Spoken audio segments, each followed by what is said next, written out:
মাওলানা গিয়াসউদ্দিন তাহেরীর সাথে ব্যক্তিগতভাবে আমাদের কোনো বিরোধ নেই, কোনো বিদ্বেষ নেই, কোনো শত্রুতা নেই। আমি আমার ভাই মাওলানা গিয়াসউদ্দিন তাহেরীর প্রতি বিনীতভাবে আরজ করতে চাই, প্রিয় ভাই আমার, ইমানের প্রশ্ন আমাদেরকে আল্লাহর কাছে যেতে হবে। আমরা অন্য যাই করি না করি, অন্তত ইমান হারা হওয়ার মতো কথা, শিরকে আকবর হওয়ার মতো কথা থেকে আমাদের বেঁচে থাকা উচিত। সম্প্রতি মাওলানা গিয়াসউদ্দিন তাহেরীর একটি আলোচনার অংশ বিশেষ সোশ্যাল মিডিয়াতে ব্যাপকভাবে ছড়িয়ে পড়েছে।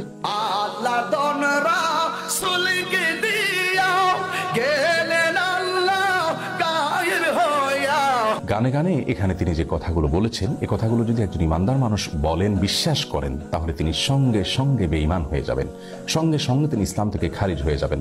তার সঙ্গে আর একজন মুশরিকের, একজন হিন্দুর কোনো পার্থক্য থাকবে না যদি তিনি এই গানের কথামালাগুলোকে বিশ্বাস করেন। কারণ এখানে সুস্পষ্টভাবে আল্লাহর সঙ্গে শিরকে আকবর হয়, বড় শিরক হয়, এরকম কথা রয়েছে। এখানে বলা হচ্ছে যে আল্লাহর ধন রাসূলকে দিয়ে আল্লাহ গেলেন গায়েব হইয়া। আল্লাহর ধন যদি রাসূলকে দিয়ে আল্লাহ গায়েব হয়ে থাকেন, নাউজুবিল্লাহ, তাহলে সেক্ষেত্রে তার বিবরণ তো কোরআনে থাকবে, তার বিবরণ তো রাসূল আকরাম সাল্লাল্লাহু আলাইহি ওয়াসাল্লামের কোনো হাদিসে থাকবে। অথচ কোরআন হাদিসে এরকম কোনো কথা তো নাই, বরং হুবহু এর বিপরীতটি কোরআনে রয়েছে অত্যন্ত পরিষ্কারভাবে, স্পষ্টভাবে। সূরা আনআম সহ কোরআন কারীমের 2 জায়গায় আল্লাহ রাব্বুল আলামিন বলেছেন তার রাসূলকে নির্দেশ দিয়ে, কুল লা আকুলু লাকুম ইনদি খাযাইনুল্লাহ ওয়া লা আ'লামুল গায়ব। হে রাসূল, আপনি বলে দিন মানুষদেরকে, আমি কখনো তোমাদেরকে এই কথা বলি না যে আল্লাহর ধনভাণ্ডার আমার কাছে আছে এবং আমি গায়েবও জানি না। দেখুন, এখানে আল্লাহ রাব্বুল আলামিন পরিষ্কারভাবে তার রাসূল সাল্লাল্লাহু আলাইহি ওয়াসাল্লামকে বলছেন, আপনি বলে দিন মানুষদেরকে যে আল্লাহর ধনভাণ্ডার আমার কাছে নাই। সুবহানাল্লাহ, কেমন যেন এই গানের খণ্ডনে আল্লাহ তাআলা আয়াত নাজিল করেছেন। গানের কথামালা সরাসরি কোরআনে কারীমের বিপরীত। তাছাড়া আল্লাহর ধন রাসূলের কাছে দিয়ে আল্লাহ গায়েব হয়ে গেছেন, আবার রাসূল সাল্লাল্লাহু আলাইহি ওয়াসাল্লাম একটা খাজা পায়া খাজা আজমিরে শুয়ে আছেন। এই যে শেষের অংশটা, সেটা আরো জঘন্য।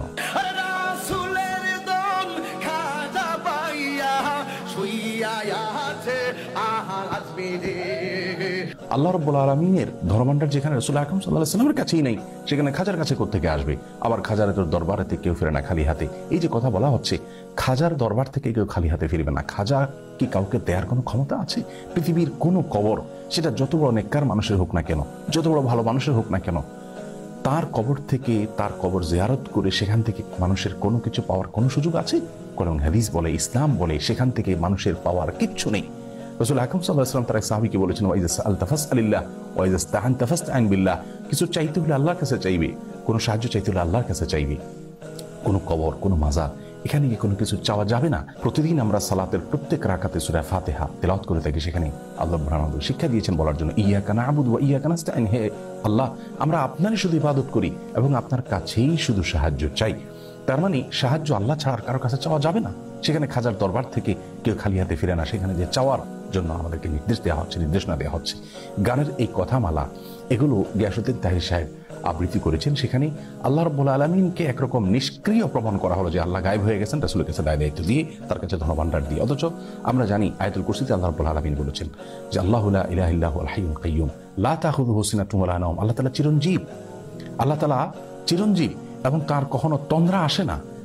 রাসূল আকরাম সাল্লাল্লাহু আলাইহি ওয়াসাল্লাম হাদিস থেকে বোঝা যায় আল্লাহ রাব্বুল আলামিন কিভাবে পৃথিবী কন্ট্রোল করেন। কোরআন কারীমে আল্লাহ বলেছেন ইউদাব্বিরুল আমর, আল্লাহ রাব্বুল আলামিন সমস্ত বিষয়গুলোকে কন্ট্রোল করে, নিয়ন্ত্রণ করে, সবকিছু আল্লাহ তাআলার হাতে। সেখানে এই ধরনের শিরকি কথা একজন মুসলিমের মুখ থেকে কখনো বাহির হতে পারে না। একজন আলেম তো অনেক পরের কথা, একজন ওয়াইজ বা বক্তা তো অনেক পরের কথা। আরেকজন বক্তা তার পীরের কারামতি বলতে গিয়ে তিনি আল্লাহ রাব্বুল আলামিনের যে পাওয়ার, আল্লাহ রাব্বুল আলামিনের যে শক্তি, সেটা তার পীরের জন্য সাব্যস্ত করেছেন। আমি হযরত কিবলা আলমের সামনে তো পুরো কায়নাত আমার হাতের সামনে, এজন্য আমি কোন বলে এটা ফায়াকুন হয়। আল-ইয়াযু বিল্লাহ।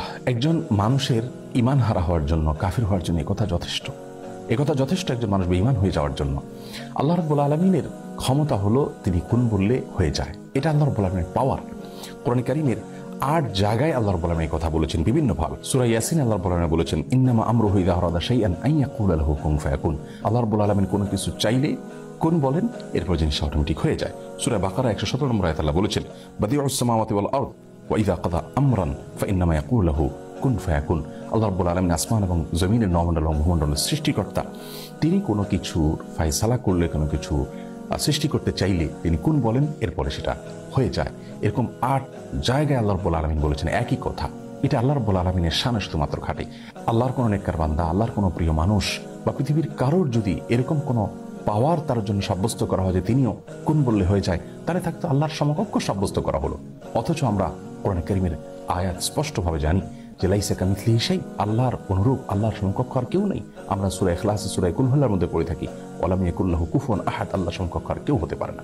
সুতরাং কোনো পীর বা বুজুর্গের হাতে কোনো পাওয়ার রয়েছে, তিনি কোন বললে সবকিছু হয়ে যায়, এরকমটা যদি কেউ বিশ্বাস করেন তাহলে সঙ্গে সঙ্গে তিনি বেঈমান হয়ে যাবেন, ঈমান হারা হবেন, মুশরিকে পরিণত হবেন, শিরকে আকবরে লিপ্ত হয়ে যাবেন।